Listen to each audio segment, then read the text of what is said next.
Christmas started that year with a text, not a greeting. It arrived at 6:12 a.m. while I made coffee. Don't come to Christmas this year. Everyone is contributing and you're not. It's better if you sit this one out. My name is Marin Blake, 34, senior accountant in Portland. For years, I covered everyone else's emergencies quietly. Electric bills, car repairs, decorations they forgot to budget for. I set my phone down and opened my banking app. $9,200 had gone to family this year. Every transfer carried my last name on the memo line. Then a new alert slid across the screen. Holiday catering, $6,800 billed to my card. The contact email on file was my mother's. They told me I hadn't given enough. They were still planning Christmas with my money. They uninvited me and kept my card on file. Before we go on, tell me where you're watching from. And one detail about your setup right now. Couch, late shift, dishes in the sink, anything. You're listening with echoes of life. And your context matters here. I spent the morning scrolling through old transfers. Lines of numbers. Small emergencies they'd already forgotten. $200 for Lori's unexpected vet bill. $300 for Evan's brake pads before the roads freeze. $150 for the power bill Mom didn't notice was overdue. Another $400 when Dad's heater died during a cold snap. Every time they said, "Thank you, Marin. You always come through." And every time I told myself it meant something. That I mattered because I helped. I didn't realize they saw it as obligation, not effort. At noon, Mom sent a group photo. Boxes of ornaments. Garlands across the dining table. Caption: Christmas prep with the ones who really show up. A heart emoji. No tag for me. Then I saw another charge. $98. Holiday napkin set. Purchased at 9:03 a.m. My card again. I reopened the history. There were dozens I never noticed. Last year's wreath, the tree skirt. String lights in bulk. All under my name. All routed through an old saved card Mom borrowed during a remodel. My jaw tightened. I wasn't the one who didn't contribute. I was the one who funded the whole season. The phone buzzed. Lori texted next. "Just so you know, everyone else chipped in already." Then another. "You should have planned ahead." Planned ahead. I'd been planning ahead for them since I was 25.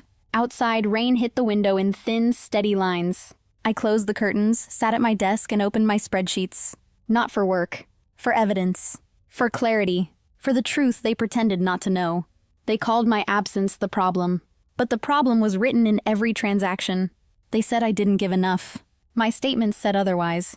By evening, I'd built a spreadsheet. 5 tabs. 12 months. Every charge color-coded in red. The first big number sat at the top. $6,800 Evergreen Catering. Christmas dinner package. My card. My name. But the contact email wasn't mine. It was Mom's. I scrolled lower. More red entries appeared. Heater rentals. Chair deliveries. 2 industrial patio warmers. A prepaid cleaning crew for December 26th. All charged automatically. All routed through a saved card from 2021. That was the year I helped Mom buy new cabinets. I paid the contractor with my card. She must have saved the info just in case. My stomach sank. There were 43 charges tied to Christmas alone. At 7:14 p.m., I called the bank. The rep answered with a calm voice. "How can I help today?" "I need to freeze my card," I said. "Full stop, no pending approvals." She checked the screen. "I see numerous holiday charges. Did you authorize these?" "No," I said. "Investigate them as fraud." She paused. "I'm flagging everything. Expect reversals during the next review cycle." I thanked her. Ended the call. 2 minutes later, the first email hit my inbox. Payment declined. Evergreen Catering. Please update your card immediately. Then another. Payment failed. Winter Glow Rentals. Service will be canceled in 24 hours. Then 6 more. One after another. A perfect domino line of unraveling plans. At 7:40, Mom texted, "Marin, something is wrong with the card. Catering says the payment bounced.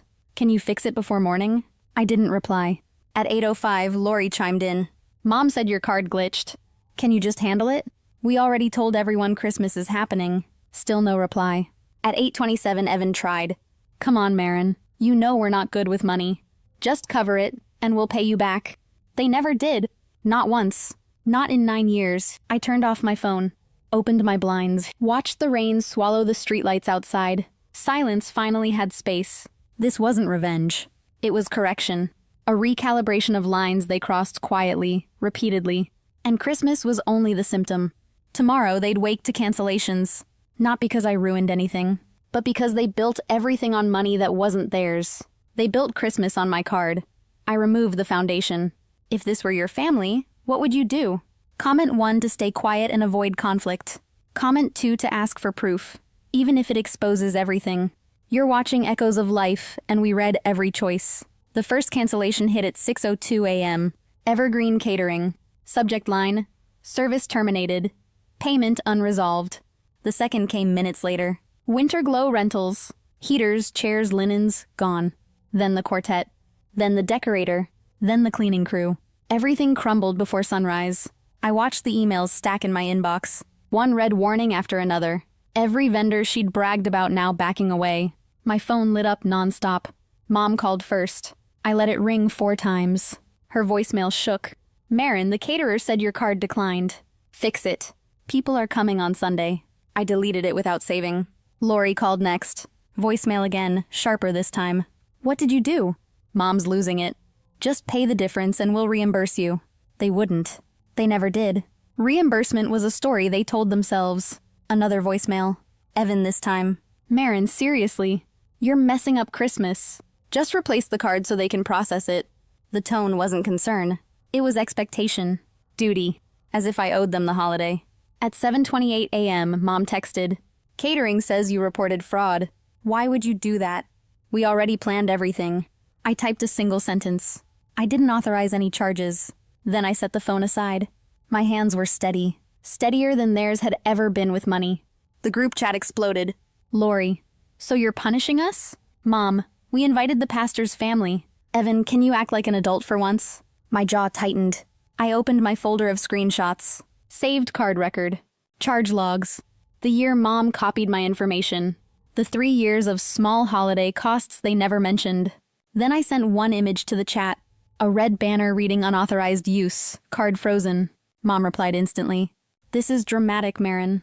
It's just a holiday. Be the bigger person. I stared at those words. Be the bigger person. The phrase that always meant, carry the weight so we don't have to. At 8:10, Lori made a last attempt. Christmas will fall apart if you don't help. Just pay now, fix later. I answered honestly. I don't fund events I'm not invited to. Silence wrapped the chat. A different kind of silence, the kind that finally understood the truth. They didn't uninvite me because I didn't contribute. They uninvited me because I always did. And they assumed I always would. But this time, the money stopped. And Christmas went with it. Somewhere across town, my family's house sat waiting. A bare table. An empty driveway. A tree lit with bulbs someone else finally had to buy. For once, the gap between their stories and the statements showed. They thought I ruined Christmas. I just stopped paying for it.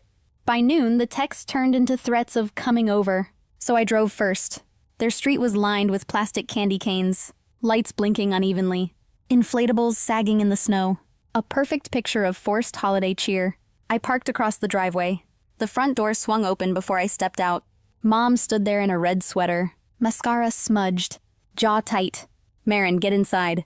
We need to talk. I stayed on the porch. Cold air felt cleaner than the air inside. Pine from their tree drifted out, mixed with stale anger. Dad appeared behind her. He looked tired, not sad. A man inconvenienced, not concerned. Lori hovered near the kitchen doorway. Evan leaned against the wall, arms crossed. Mom started first. You embarrassed us. The vendors called. The pastor called. Everyone knows something is wrong. I kept my voice steady. Something is wrong. Lori rolled her eyes. You always twist things. You froze the payments. You made Mom cry. Just admit it. I held up my folder. Printed statements. Copies of every unauthorized charge. Highlights running down the page like warnings. You used my card. Mom stepped forward. We've always used it for Christmas. You know that. You always help. No, I said. I always paid. Dad exhaled sharply. Marin, don't make this dramatic. This is family. Family shares. I met his eyes. Family doesn't decide who's invited based on contributions. He flinched. A small one, but real. Lori scoffed. You weren't banned. You were redirected. Say the word, I said. Say uninvited. She didn't. Evan tried diplomacy. Okay, fine. Feelings were hurt. But the holiday needs to happen. Just reactivate the payments. No. Mom's voice cracked. Marin, please. We already told people. We can't cancel Christmas. I opened the folder to the bold red lines. You canceled it the moment you used my money without asking. Dad's jaw tightened. You're acting entitled. Entitled. The word almost made me laugh. I'm protecting my account, I said. That's the opposite. Lori crossed her arms. So that's it? We're supposed to rebuild everything? Last minute? Yes. Mom shook her head. This isn't you, Marin. It's exactly me, I said. A person with boundaries. A person, not a balance sheet. Silence spread through the house. For the first time, they had no script. No guilt lines. No rehearsed excuses. Only the receipts between us and the truth. I closed the folder, zipped my coat, stepped back into the cold. You asked who ruined Christmas, I said. Look in your statements. Not at me. I walked down the steps. None of them followed. Inside, someone finally shut the door. Soft. Afraid. Like a truth they couldn't unhear. They didn't lose Christmas. They lost their access to me. Christmas morning was quiet. Not sad quiet. Clean quiet. The kind that doesn't wait for a phone to ring. I made coffee.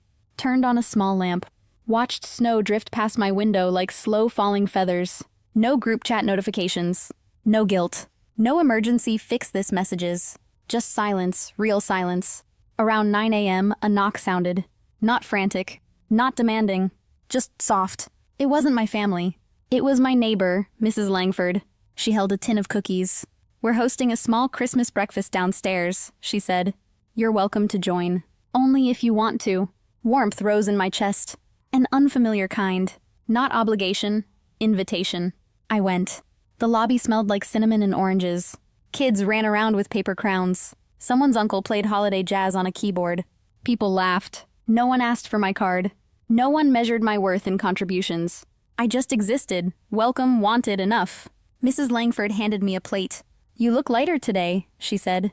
I feel lighter, I answered. Later, I took a walk along the river. The water moved slow, steady, like it knew something I didn't. Maybe it did. Because the truth settled quietly. I didn't lose my family. I lost the illusion of one. And what I gained, boundaries, belonging elsewhere. A Christmas built without debt, pressure, or performance.